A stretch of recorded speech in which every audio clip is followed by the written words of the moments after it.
if there's not a sense of cultural base of education, the alignment's not going to work. The gift that we have is that it's within us, and we can truly start the healing from the inside out. To learn, sign me up. I don't care.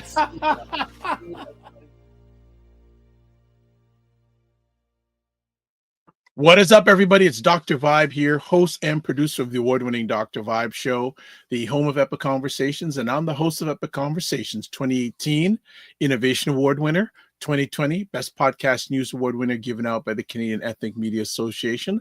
I also co-host and co-produce the only online show in the world for dads and fathers. It's sponsored by Dove Men Plus Care.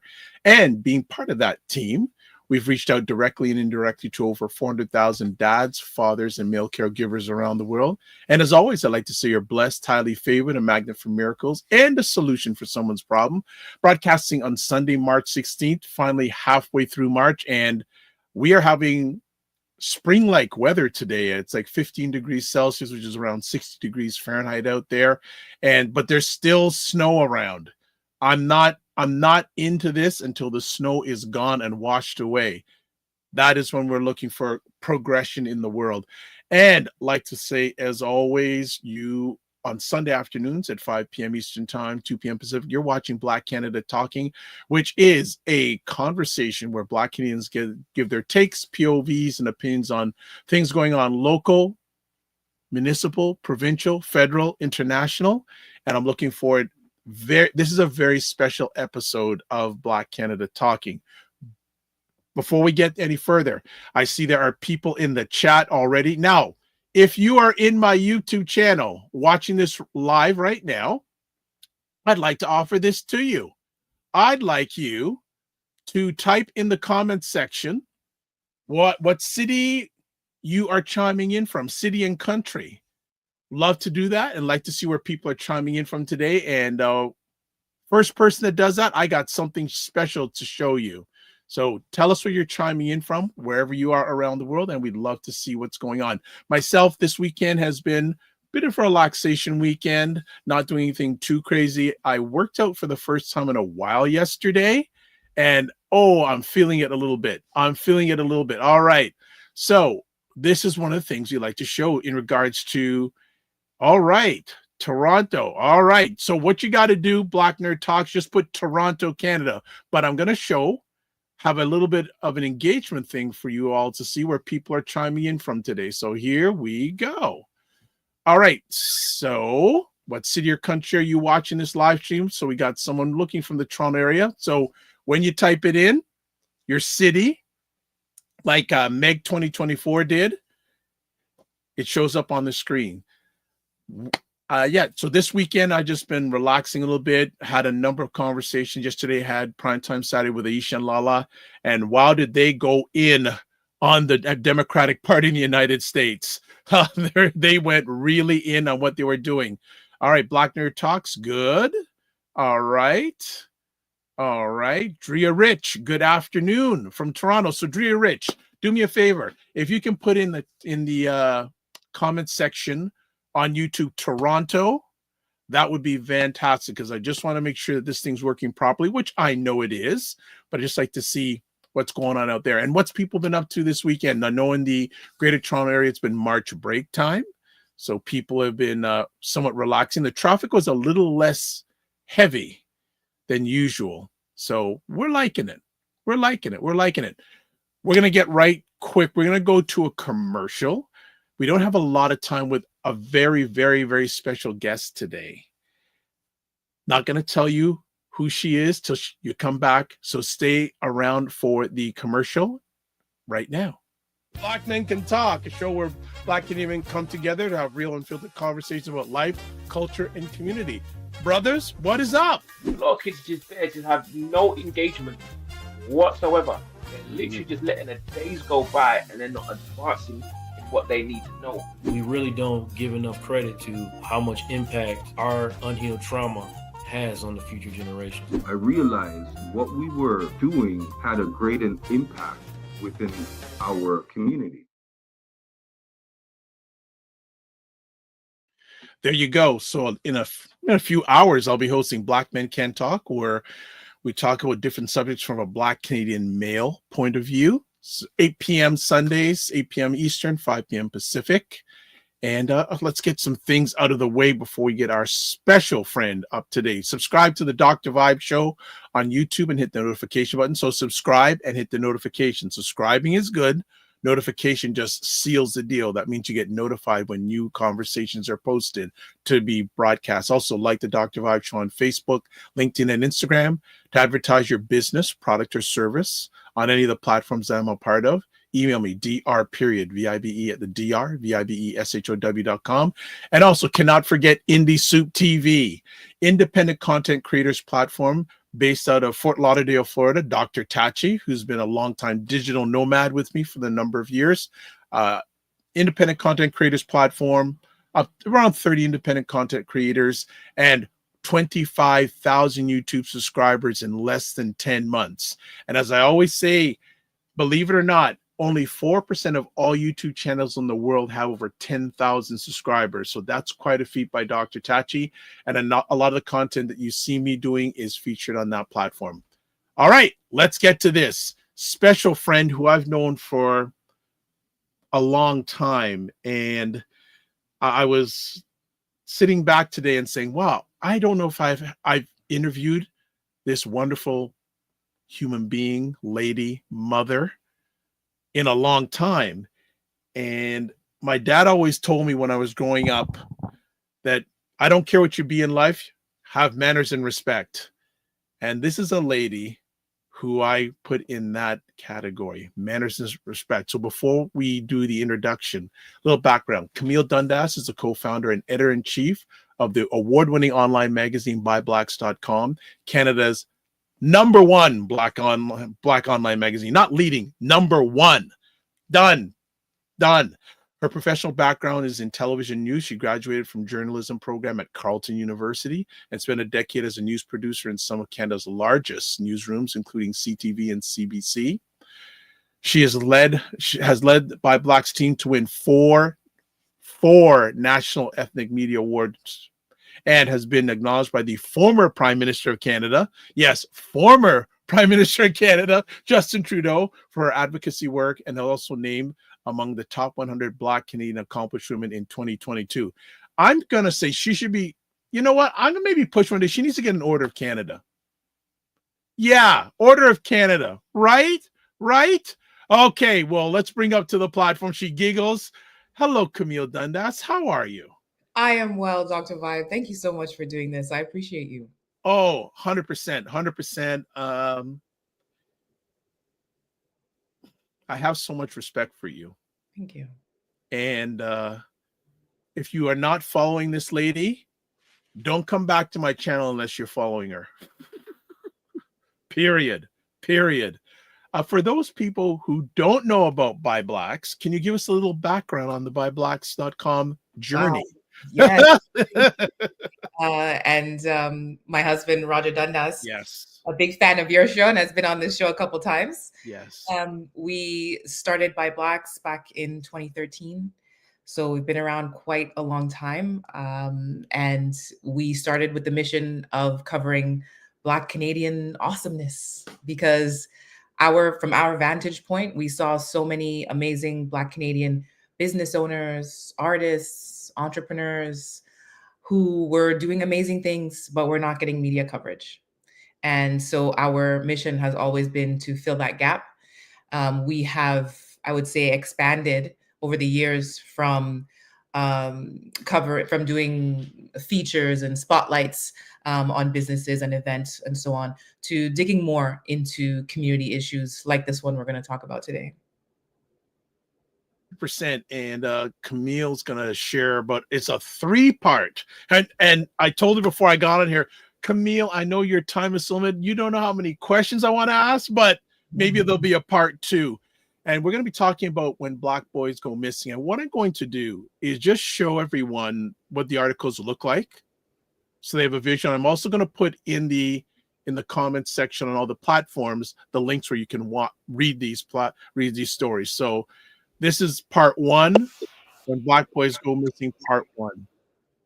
So bear with me, family, because I got to do this manually. It's all right, but I want to make sure it gets just due. Here is part 2. And then finally, we have part 3 coming up. And as I'm showing part 3, Cam, what was the journey writing this? How did it start? Where did the idea come from? Yeah, it wasn't intended to be a series. It's manifested into that. I saw the story probably November, December 2024. There is a platform called African Diaspora News Channel. They did Emma Ansa, who I did an interview with actually this weekend. You'll see it on their channel next week. She did a video about the missing Black boys in Ontario. They have, I think, over 2 million subscribers. So it got a lot.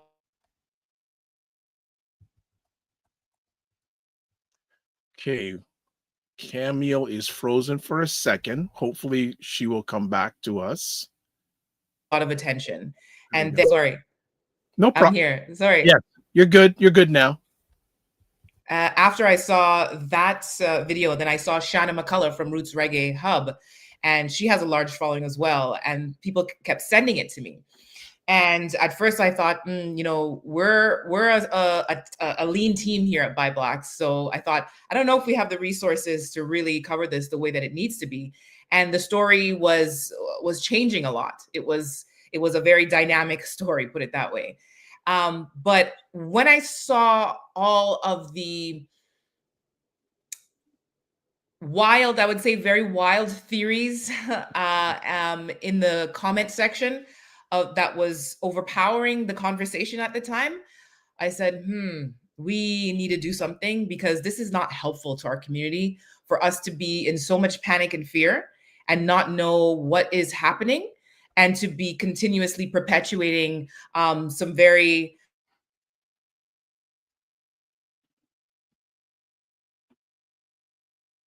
Okay. Just having some technical difficulties on Camille's end, but we will work it out. Just want to hear some comments here. So Drea Rich says, I hope that Black people take the time to read the articles. They were well done. They provide some insight into the context for some of these missing Black boys. Another comment here we have, Drea Rich says, yes, Wild Theories is accurate. All right, good stuff.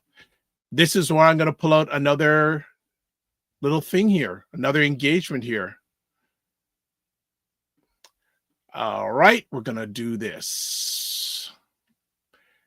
Going to do this right now. And a little bit of and this is a short answer. You can, if you're on my YouTube channel right now, you can provide some feedback.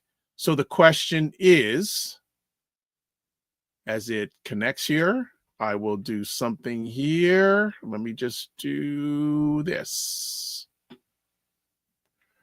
Okay, let me just refresh. And hopefully we'll get Camille back in just a moment. So do not freak out. Do not freak out. Okay, so while we're doing that, I'm going to put up this in the... Okay, she is back. All right, we got you back. Yes, sorry, not sure what's the last thing you heard. No, that's a good question. Yeah, well, basically, you reached out to those 2 platforms and then you interviewed someone. I was just seeing so much misinformation in the comments, and I realized that if this wasn't addressed, it would just not be helpful to our community, because it's having that fear and panic just keep being perpetuated without real answers. It doesn't help our community. So we wanted to make sure our priority was to get answers for people, but that wasn't easy. Yeah, I can imagine. All right, so if you're watching this live on the Dr. Vibe Show YouTube channel, we have another poll going on right now. Are you concerned about missing Black boys and girls? So answer, either put yes or no or not sure in the comment section, and in real time we'll see results. So given the Black youth make a disproportionate percentage of missing persons in Toronto, what further research or data did you uncover that helps contextualize the sheer scale of this problem above the 5 cases? Yes. So we focused for this series on these particular 5 boys who went missing around the same time. This was a story that generated a lot of conversation online if you were following the story, which went viral. But we found the staggering statistic that Black youth make up 70% of How all much? youth in Toronto. 70%. However, Toronto police also provide us with the statistic that the majority of them, almost 99%, are returned home. Right. So it's not to say they are unaccounted for, but as a parent, these numbers are frightening. I think what was also quite frightening for people is coming to find out that these particular group of boys, they were going missing from places like Whitby, like Pickering, Ajax, Brampton, Mississauga, quote unquote, middle class, nice homes. Not the type of neighborhoods that we generally see in news headlines, right? And so people are thinking, wait a minute, what is actually happening here? And so that's the rabbit hole we went down to figure out. I mean, I will emphasize here, every case is different. Every child's experience is different. These 5 particular boys, the common thread, while they didn't know each other, the common thread was that they were all found in a remote northern Ontario town, such as Sarnia, Orillia, and Thunder Bay. Wow. You may know Thunder Bay as a known hub for drug trafficking. Mm-hmm. So when we start putting 2 and 2 together, okay, they were found in these known areas for drug trafficking. They were returned home safely, not physically harmed. At least one of them we know is facing drug charges. We start trying to figure out, okay, we start painting a picture of what exactly is happening. Now, it's very easy to jump to conclusions. And I saw a lot of these conclusions in the comments online. Oh, these kids know what they're doing. Oh, their parents know what they're doing. Oh, these kids are just selling drugs. And what I really want to emphasize for people listening is that 2 things can be true at the same time. While these boys found themselves in a criminal situation, committing crime, yes, they are also victims of human trafficking. A 12-year-old, a 13-year-old, 14-year-old, 15-year-old, 16-year-old doesn't wake up one morning and decide to go and sell drugs in 15 hours away from where he lives. 100%. Someone had to convince him over time, manipulate him over time, and someone had to transport him from where he lives to that place. Someone had to house him, feed him, clothe him for that period of time. What we found, Dr. Vibe, is a very sophisticated network that is preying on these boys. So it begins from the psychological manipulation.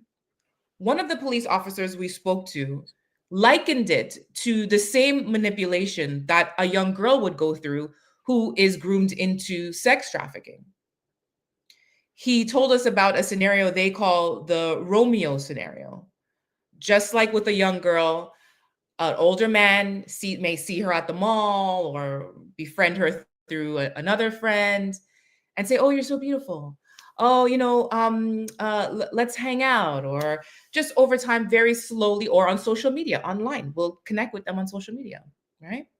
And then starts love bombing them, giving them presents and attention.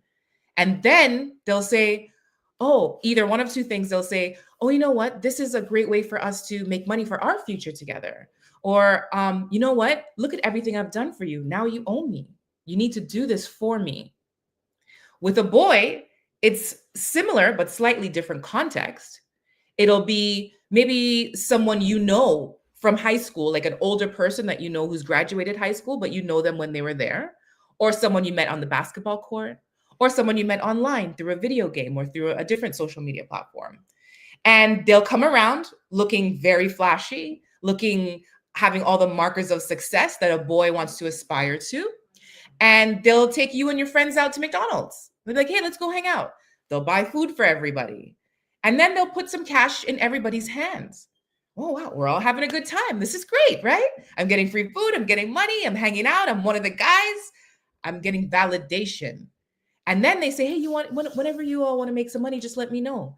And they start you off with something seemingly harmless, like a Facebook scam, selling fake iPhones, getting you comfortable and making you feel like, oh, this is harmless. No one's really getting hurt. And I can make money. There are children wanting to make money because they feel they need to help their parents at home with the bills, even though their parents haven't expressly told them that. But they look around and they feel like, you know what, I can help in this situation. There are children whose family are newcomers to Canada, and they're also not fitting in. They're living below the poverty line, or just under, or just about, sorry. There are also children who want for nothing really at home, from what we can see, but they want all the things that typical teenage boys want. And again, they are being convinced that this is harmless. There's one mother I spoke to who actually messaged me after the article went out. We spoke on the phone for an hour, and her son was just 13 when he got involved in this, as soon as he entered high school. So keep in mind, this is a key, pivotal time when the child enters high school. And he says to her, Mom, they told me I can make $50,000. And when I make $50,000, I'm going to invest it in real estate. Then I won't have to do this anymore. Don't worry, Mom, I know what I'm doing. And I'm thinking to myself, wow, these people are scamming our kids, like getting them in, like using a real deep psychological tactic and scamming them. Some of the scenarios I've heard sound like a pyramid scheme, right? Convince the kid that they can make all this money, and then suddenly they'll get out of this lifestyle as if it's so easy. Mind you, they know that they are using these young children because they are disposable. They can discard them because they are youth. And the sentencing, of course, is not as harsh for youth. So they put them out there in these trap houses to sell drugs for them, and until they get caught, which is within a few weeks, most of them get caught. And then they just find another one and they just replace them. One cop I spoke to said it's a revolving door. Wow. Just want to catch up. America Patton, good to see you from, I believe, California. Good to see you today. And also Black Nerd Talk says, I saw a lot of this in the UK Top Boy. Of the boys who are very vulnerable demographic to the roadmen in the TV show. We don't talk about the vulnerability of these boys enough. 100%. Geez, there's so many things. So Detective Constable Martin Douglas highlighted the societal blind spot regarding missing boys. In your reporting process, did you observe instances of this bias and how the disappearances were perceived or handled by the public or authorities? It was interesting because I found it surprising that the police sources I spoke to, they were very transparent with me about their own biases and societal bias against young boys. It's no stretch. It's no surprise that when we think of a victim of human trafficking, we think of girls. And we think of girls as inherently needing protection, and of boys as inherently the ones they need protection from.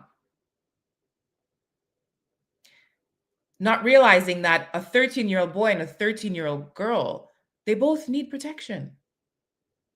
But we are very quick to criminalize that boy instead of looking at how he was lured and manipulated into this, because he's coming out of this situation with charges.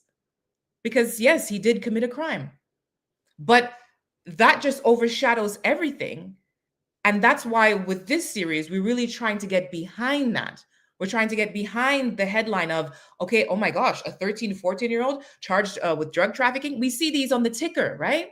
Yeah. And we don't think what happened beyond that. What happened leading up to that? How does a 14-year-old find himself in that scenario?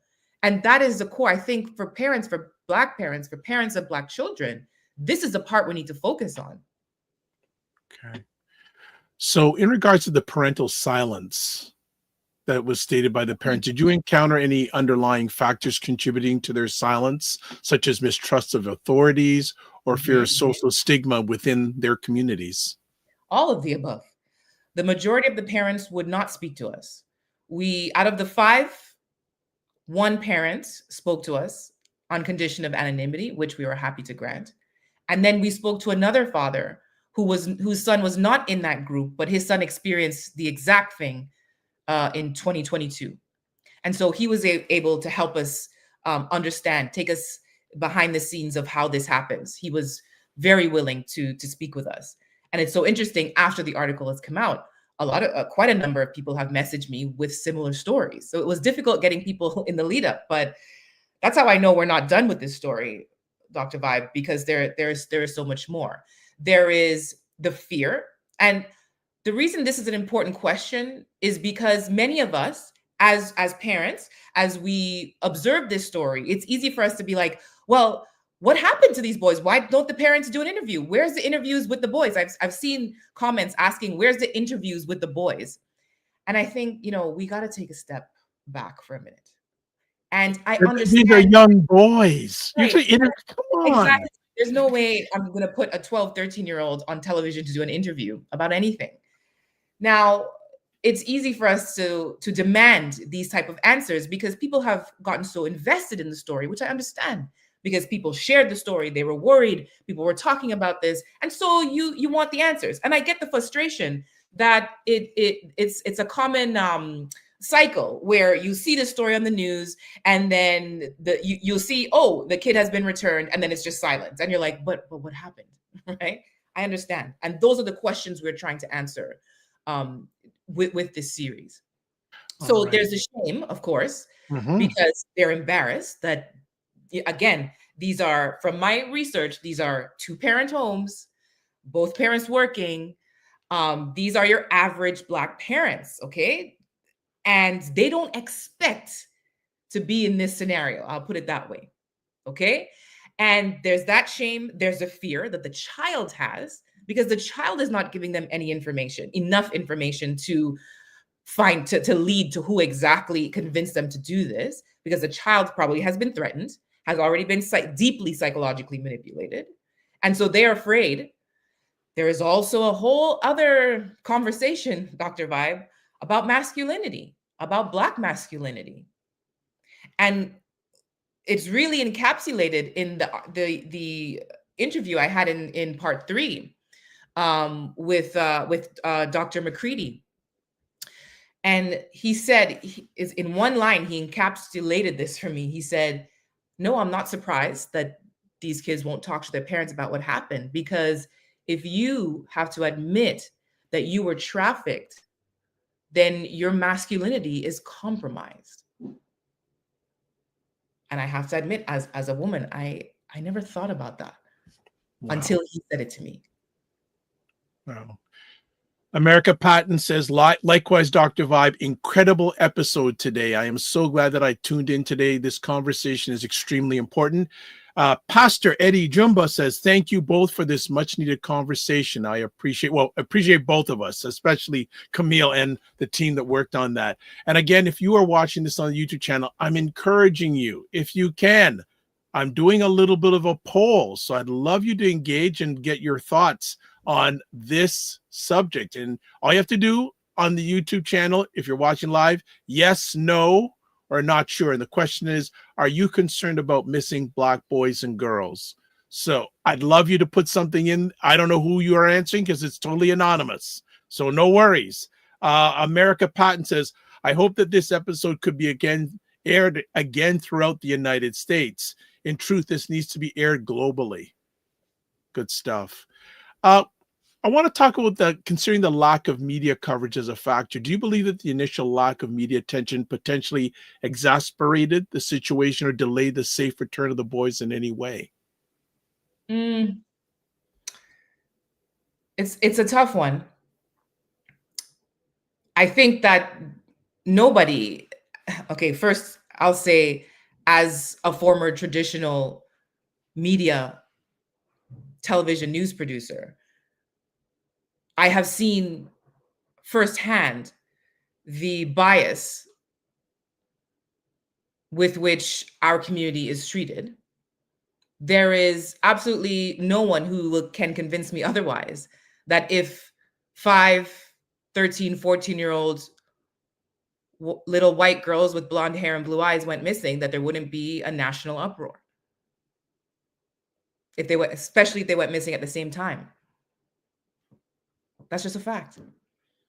But the question you've asked me, do I think it delayed their return, is difficult to answer, because this is such a very nuanced, delicate situation, in the sense that, and somebody raised this in one of the comments, and I sat back and really had to sit with it, saying that the uproar, right, really was aiding the police in finding your children in order to arrest them.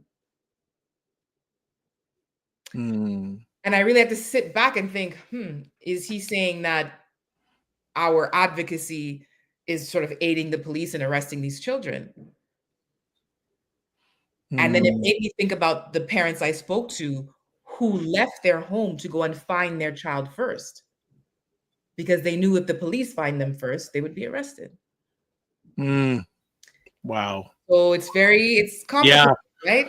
Yeah. The father I interviewed in part 2, his story is the stuff of movies. And then the woman who calls me afterwards, she also jumped in her car, drove to Kingston. Wow. She was 13 years old. And she followed him on his iPhone. Oh my goodness. When the traffickers realized she knew where he was, they made him ditch that phone, got him a different phone, but he signed into his iCloud on that phone. And so she tracked him again. They brought him to an Indigenous reserve in Kingston to hide him. Holy smokes. Because of course it's more of a closed community. Yes. Not anyone can just roll up into an Indigenous reserve, right? She gets there. And of course the people come out and they're like, what are you doing here? Like, you don't belong in this, reserve, etc. And she said, I'm looking for my child. And her son came out.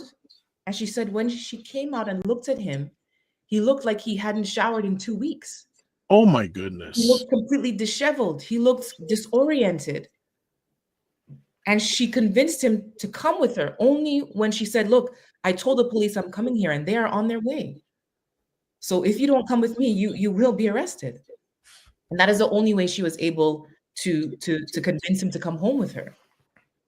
Wow. Some more comments. Meg 2024 says, I totally agree. This needs to be aired on different platforms. America Patton says, excuse me, in truth, this episode needs to be aired again globally. It will be. And he says he's tuning in from Kansas City, Kansas. Thank you so much. Joe Rich says, I was just going to say that police involvement is going to lead to their arrests if they are involved in criminal activity. They also say sometimes the youth will also keep quiet for fear of being arrested. Mm-hmm. And American Pat says, just sorry about the typo, Dr. Vibe, in my previous message, and thank you for making that correction. No problem. We're all family here. We're all good. Let me ask, Marcus's experience with the police suggests a complex relationship where they want to find children for arrest purposes. Can you explore the perspectives of law enforcement on this issue? What are the challenges they face in addressing these situations, particularly concerning youth involved in drug trafficking purposes across jurisdictions? Yeah, I think the biggest challenge that they face is the silence of the youth, because when the youth is found, they are debriefed by an officer which is, a comforting word for, in my opinion, interrogation, right? They are trying to either get information from that child or to turn that child into some kind of informant. And it's probably quite difficult for them to get information because the child is frightened. And so I urge anyone, if you find yourself in this scenario with your child, ensure that you are present when this debrief happens. I learned about this through interviewing Marcus. And when he got his son back, they said, oh, look, we want to interview your son, bring him in. And he said, I'm going to be there. This is not going to be, what you think it's going to be. I'm going to instruct him. If I don't want him to answer something, I'm going to tell him not to answer it. So he was very involved, very adamant about how his child was going to interact with police. But interestingly, he did turn to police immediately, even though he told me, he himself had his own run-ins with police when in his youth. He was arrested once in his youth. And so he had interacted with police and knew what his child was in for and didn't want to see his child go down the same path. Remember, this man drove 15 hours to find his son. And the police officer he worked with, I spoke to him and he said, this man, in all my years of policing, is the only father, apart from one, that I have ever seen come to Thunder Bay to find their child. What does that tell you?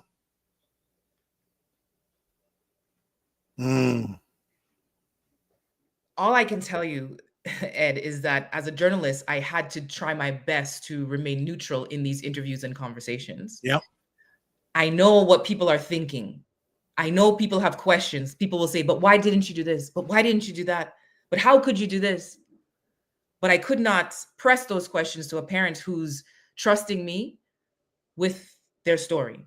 Yeah, 100%. My goal is to allow you, the reader, to, for a few moments, live vicariously through this parent. For a few moments to walk in their shoes and to learn what you can from them to avoid you and your family getting into this scenario. 100%. Before we go any further, and unfortunately, Cam is not going to be with us that much longer. Hopefully she'll come back. Maybe it won't be like 3, 4, 5 years before she comes back. Want to share with everybody all the information where you can get a hold of ByBlacks. Also in the comment sections, whether you're watching this live or on the replay, all the information is there. Comment here from Drea Rich. She says, I want to add something that may be unpopular. In my work with youth involved in the criminal system, sometimes they are lured by a sense of belonging and difficult family dynamics. Yeah, Drea, it's not unpopular at all. And section 3 of the series deals with this intimately. This is I'm glad you brought this up because this is a key component that I want people to understand. And it's the reason we made it into a series, because we had one article and it was 3,000 words. And I said, listen, no one's going to sit and read all of this at once. and there's just too much to unpack here. So let's do it in 3 parts. Yes. I want you to picture a 13-year-old Black boy who has just entered high school. And as Dr. McCready pointed out, there are very narrow ways in which a Black boy finds value. One of those major ways is through sports. Yeah. They are valued. If you see a tall Black boy, your first instinct to ask the parents, is he in basketball? Right. Right. No, he's not. What? How can you waste that height? No, you got to put him in basketball. We do that to each other. Yeah. Right? And let's say if the child is not academically inclined, he doesn't fit, not athletically inclined. He doesn't fit the mold of what a Black boy should be. Maybe he's not aggressive. He's not sporty. He's not cool, right? Maybe he likes drawing. Maybe he likes writing poetry. Maybe he wants to do robotics. But at school, those expectations are not there for him. He's expected to be in this box right here. If he doesn't fit that box, Black boys have the distinct experience of being both simultaneously feared and ignored. Feared and ignored. So research shows us that teachers have a predetermined, an unfounded fear of these children. And so they tend not to engage with them if the child doesn't come forward and show enthusiasm. If the child is at the back of the class, there are teachers who say they have a Black kid at the back of their class and they haven't spoken to him for the entire term. Why? Because they are afraid he will become violent or aggressive with them. And so there's disengagement. Or let's say like one of the children in the story, he was athletically inclined and then he didn't make the team. And so his sense of belonging, his sense of identity value is rattled now, right? Yep. And for a Black kid, how else am I valued? If I'm not the basketball star And as I had written in the article, think about the athlete at school, right? Think back to your high school days. They are held on a pedestal. All the teachers are high-fiving them in the hallway. They're, hey, did you eat lunch today? If they don't have lunch, they're buying lunch for you. They're talking about your fitness because you are their prized possession, right? 100%. Right. And now you don't have that. And so the child is disengaged. The teacher is making no inroads to try to engage them in different ways. And so now they are searching for somewhere to belong. And this makes Black children particularly vulnerable because then someone comes along, an older guy, and says, hey, you'd be really good at this. I have something for you to do. Mm-hmm. And it's very easy for them to fall into that. And I'm going to say it again. These are children from good homes. Yes. Parent homes. We could call them like middle class. Homes. Exactly. Okay? So this is a wake-up call for Black parents. Are you speaking to your son with love and care? Are you creating a space for them where they can fall into you? Or are you telling them, don't let that bother you. Don't cry. Just keep your head down and do your work and don't worry about them. It's okay. You'll get it, right? Are we expecting them to have it all figured out and to be able to withstand all of these emotional and psychological things they are going through? They're being called the N-word. They're being pressured to let other kids white kids say the N-word. They are being called weed head by their teacher, by other students. They are more likely being kicked out of class for a simple altercation that may happen in the schoolyard because the teacher is more likely to call the police. Whereas with two white boys are fighting, and it's boys will be boys. But a Black child now starts lashing out because he's ignored, he's feared, he's on the margins now, and he starts acting out. And we're very likely to get police involved now. He has an assault record. And then he starts to think, well, what's the point in even trying? When this opportunity comes along, when teachers are making him feel like you are not going to amount to anything, and he sees an opportunity to make money, won't he take it? Of course. Who wouldn't? Right? Especially these days, right? Especially these days. We're coming up on the end of time, so I'm going to do I can say if there's interest, if people have questions. Yeah, no, there is, and I have a few more questions. So Eddie Jumba says, yes, I'm very concerned, and my answer doesn't need to be anonymous. Not on an important matter like this. America Patton, he meant to say, I don't know how she became Dr. Dundas, but she says, Dr. Dundas, would you please take a moment to discuss why quality mentoring programs are needed in every school in order to save more Black boys? Yes. Where my mind goes to first is that mother that I spoke to after the article came out.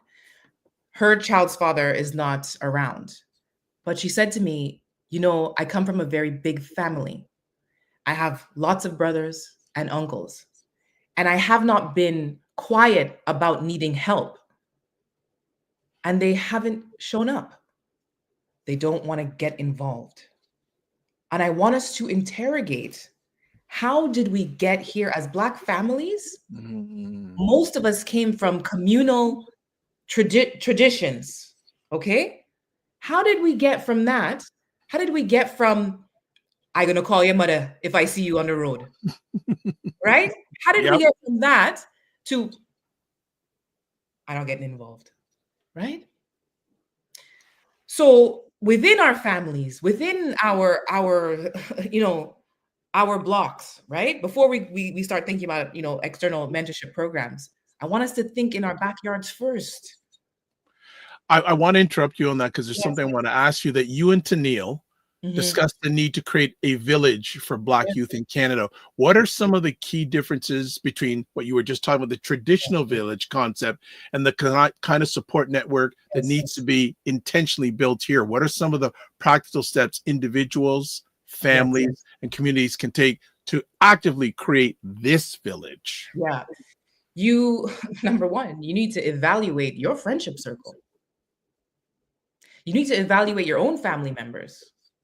One of the key risk factors that one of the officers I spoke to pointed out was that a child who has a family member who is involved in crime is more likely to be lured into this. So you have a brother, we all got one family member that's doing shady stuff, and we like to make excuses for them sometimes. We have to be intentional about who we are allowing around our children, number one. Okay? When I say interrogate your friend circle, look at the quality of who is around you, because that's who's going to be around your child. If you are not getting the community support from your school that your child needs, for example, our kids, there are majority around white kids at school, and okay, that's their reality. But I want them to understand their Black heritage, their Caribbean heritage. And so I enrolled them in the Durham Afrocentric after-school program on Saturdays. In fact, I just emailed them asking, hey, what happened to this program? Because it seemed like it ended last year. And they told me they are working on bringing it back for 2026. So it's important to enroll your kids in any of these types of enrichment programs that allow them to be fed on their own culture and community. More importantly, though, we have to show up at schools. I remember when our son entered kindergarten, and my husband laughed at me because at first he didn't understand why I was doing this. We were going to the what's it called? The orientation, right? And I put on a full face of makeup and like my work clothes, okay? And he goes, what are you doing? What are you doing? It's just an orientation. I'm like, you stay there. I had to explain to him why I can't, like Jenny, Sarah, whoever, I can't show up in a scrunchie in my hair and jogging pants. I can't do it because I have to visually indicate to them that this child comes from a good home with parents who are involved, with parents who will push back against unfair treatment, so that he doesn't enter school with a stereotype. These are the type of things Black parents have to do. Mm-hmm. We had the first couple of years of his school life, I volunteered on everything. I was on the parent-teacher school committee. I was on the lunch committee, handing out lunch to the kids. I was everything. I was showing up as much as I could because I needed them to see where this child came from. White parents don't have to worry about that. They probably don't think about that. They send their kid to school, they're done with it. They hope for the best. But I am preparing for the inevitable that my child at some point will be treated unfairly because he's Black. Yeah. I have to prepare him and I have to prepare us to soften the blow as much as I can. 100%. Frequency Event Promotion says, greetings and salutations. Good to have you here, Frequency Event Promotions. And also says, hi, Dr. Vibe and Camille Dundas. I'm going to try another audio engagement thing. If you are watching on our YouTube channel, people are responding. This is what I wanted. Thank you. Asking, short answers. What do you think can be done in regards to missing Black boys and girls? Oh, look at this. Oh, the answers are coming in. I love it. I love it. And says, Camille is speaking truth. Black parents, caregivers need to be present in the educational experiences of their children. It shows Black children and youth that they matter. I love that last part, that they matter. Love that. Love that. Also want to ask, Constable Martin Douglas describes specific ways older men manipulate Black youth. Are there other common or emerging tactics that parents and educators should be aware of? Yeah. Like what type of proactive education can help young people identify these things? One thing he told me that I hadn't heard about was, he said what they're seeing as of late is these guys will come into the community with something called Roman candles. I didn't even know what that was. I had to go and Google it. What? A Roman candle is a type of firework. And they come with a box of these fireworks and they give them out to the kids in the neighborhood. And they say, hey, go have fun, make teams and do a little war. So the kids are shooting each other with the fireworks. And their goal isn't to just let the kids have fun. They sit back and look out for the kid who has the tenacity to go up to his friend in close quarters and shoot his friend with the firework. And they target that child because they say, oh, okay, that child's, has some guts, basically, is what they're looking for. A child who will take a bit of a risk and who they think may be able to cross the line to commit some type of violence. Wow. That one, I had never heard of that before. Wow. I also had not heard about the traffickers buying out a whole ice cream truck, and the ice cream truck rolls into the neighborhood. No, don't even. No, you're playing me. Yeah, and so the guy is giving out free ice cream to all the kids, and it's a show of look what you can aspire to. Look at me, like I can afford to do this for everybody. Look at what I'm wearing, right? It's that they're not saying this, but they're showing this, right? Showing the kid that, hey, you can take your mom out for dinner. You can buy your mom new shoes. You can buy your mom that dress. Like, look at all the things that you'll be able to do. You're your own little CEO. And so these are the kind of sort of indirect ways of manipulation. I wish we were able to know more from the children. But of course, they're so guarded. What the little we found out from the mother who spoke to us, she said that the child told her they didn't physically restrain him from leaving, but they convinced him to stay. I wish we knew the details of how they convinced him. All she knows is that her child is not the same child. He is angry all of the time. He is he's no longer he's very inward now, right? Doesn't speak much. And I don't want to jump to conclusions, but those are telltale signs for me of experiencing some type of trauma. As I said, think about this. Someone has driven them 15 hours. They are staying in a woman's apartment who they don't know. We have no idea who's coming in and out of those apartments. These kids are sleeping there. Jeez. Someone else is bringing them clothes. Someone else is bringing them food. I want you to think of all the interaction points where there's an opportunity for them to be abused in some way. We truly have no idea what really has happened to those children. And I shudder to think, especially when that mother tells me how she's seen her child come out of that trailer and he looked completely disoriented and disheveled. He hadn't showered. I shudder to think what has really happened to them out there.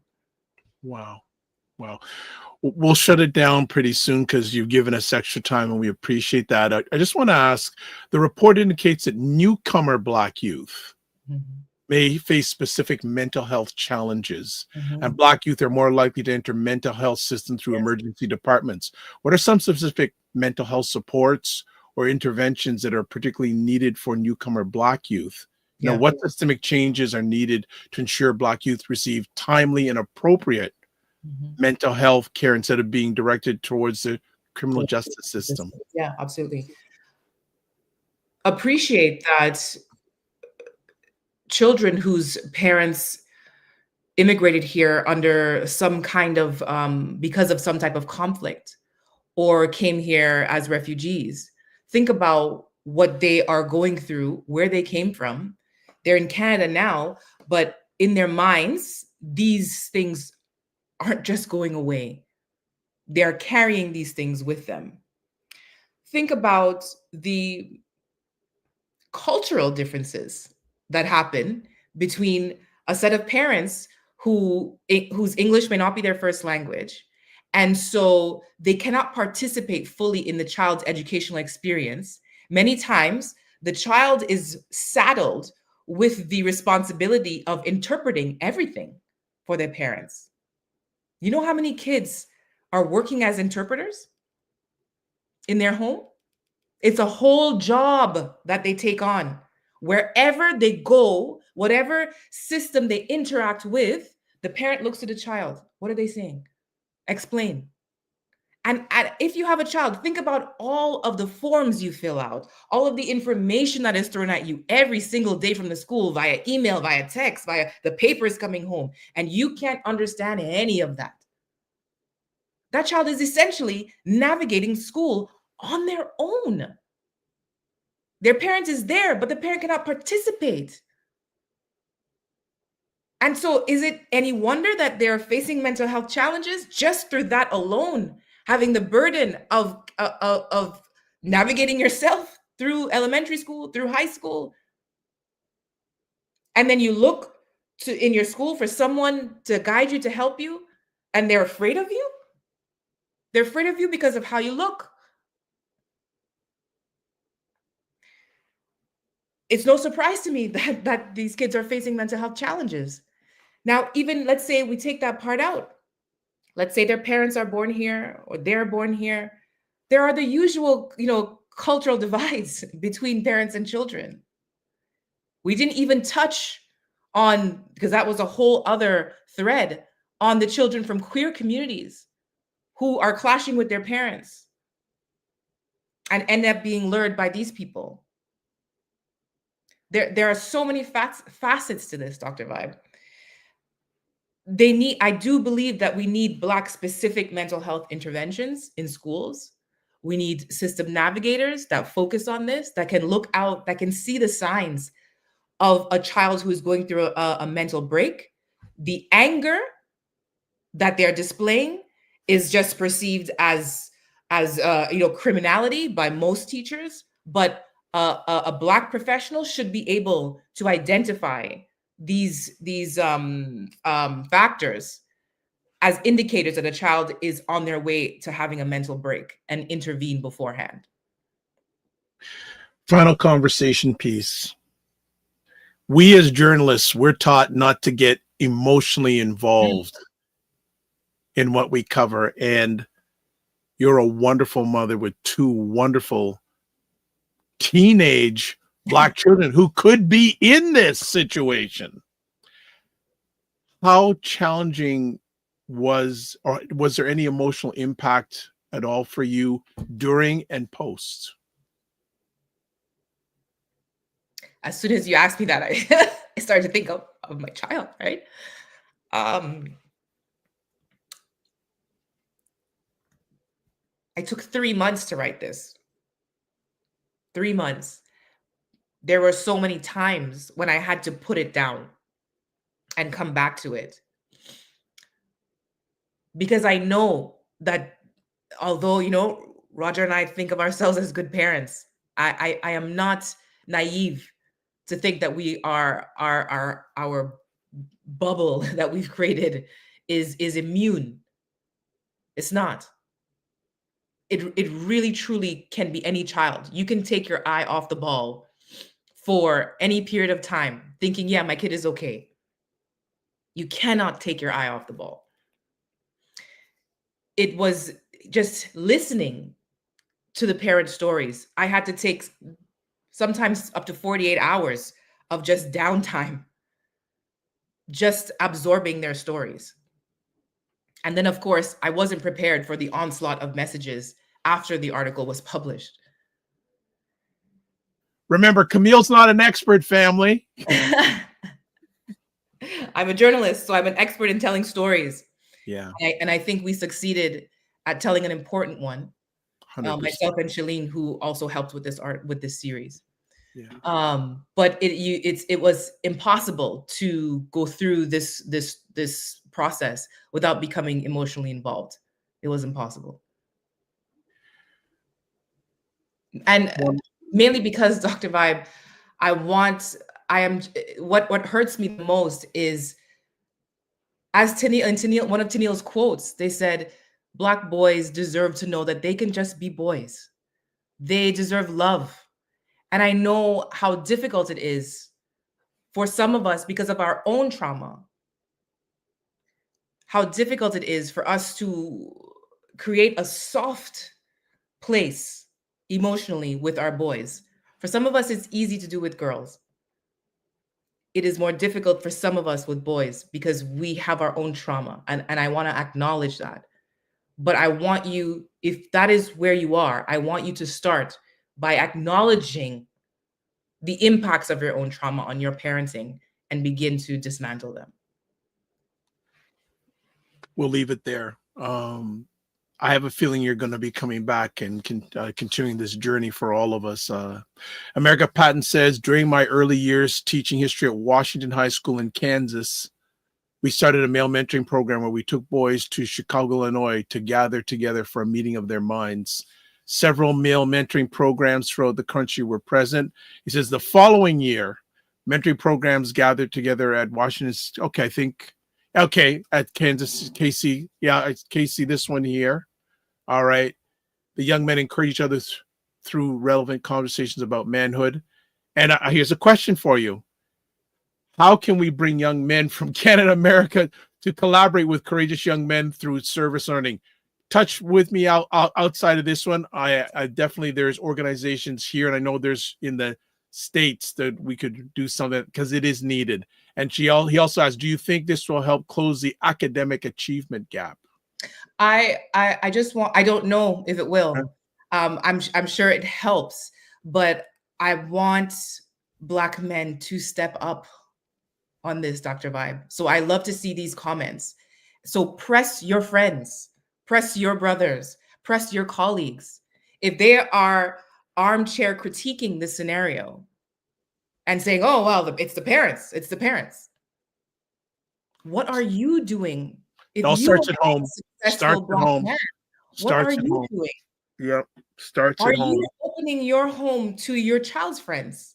Are you being that parent on the block where all of your child's group of friends feel comfortable hanging out and talking? Are you really listening to them? What are you doing? You don't have to be starting a formal, mentorship program to be a mentor. Starts at home. It does. And even if you're walking on the street, just checking in on a young man, saying hello, because you don't know what's going on underneath the cover. And that little thing can make a difference. All right. Here are, just on the screen, Where Black Boys Go Missing Part 1, Part 2, Part 3.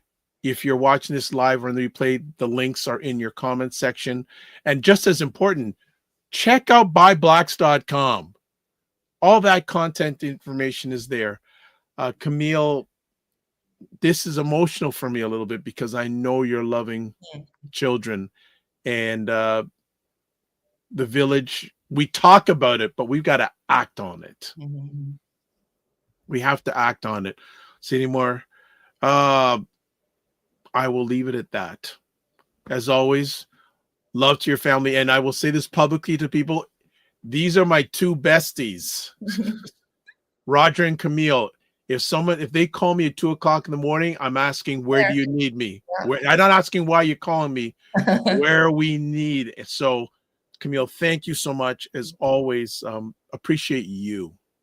Thank you. Thank you to everyone watching and paying attention. We appreciate it. And we'll keep us updated on this. And you have space anytime you want to update on this. And I will make sure that I'm actually going to reach out to Dr. Alicia Watkins on this to see if she would like to have you on, because she is very passionate about this stuff. I'm going to push to have you on her platform so it gets coverage in the US, proper coverage. Thank you.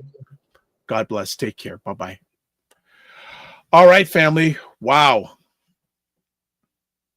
That was a lot in a good way. America Patton says, thank you, Dr. Vibe. Drea Rich says, great conversation. Thank you, Camille. America Patton says, I appreciate your wisdom and knowledge, Mrs. Dundas. 100%. Okay, I'm going to do one more audience engagement thing before we leave today. So if you are watching this on YouTube, if you say did you enjoy today's conversation? Yes, no, not sure. So I have to do on YouTube, if you're watching this live right now, yes, enter. No, enter. Not sure, enter. All right, there we go. There we go. People are voting now in real time. 100%. Love it. Okay. So a few last things before we call it a day. Subscribe to the Dr. Vibe Show on YouTube and hit the notification button. Please follow the Dr. Vibe Show on Facebook, YouTube, and Facebook, LinkedIn, and Instagram to show your business, product, or service, or advertise your business, product, or service on any of the platforms that we are on. Share. Contact me, dr.vibe at the dr.vibeshow.com. And also, you can watch replays of this epic conversation called Black Canada Talking on the Dr. Vibe Show, YouTube, Facebook, and LinkedIn, and also the Dr. Vibe Show on the dr.vibeshow.com. All right, so everyone's saying yes, saying they enjoyed this conversation today. I love that. Thank you so much. And you will be getting to see more and more of this on the Dr. Vibe Show. We're increasing the audience engagement. American Patton says this conversation was golden. Thank you. Well, American, share it out with your people. Share it out. Tell them about the Dr. Vibe Show and the epic conversations, because yes, we are based in Canada, but our conversations are evergreen for Black people and those who love them globally. All right. How we end off. Live your life as a dream. If you can dream it, you can make it. Sometimes you have to get smaller to get stronger. Block assumptions. Aim bigger, aim better, aim higher, aim wider. Love, faith, and respect. Don't just manage your time, manage your energy. Remember to give yourself grace. And if you're not making money, make history. Try to do both. And as always, make it better. God bless. Peace to all. Keep the faith and walk good.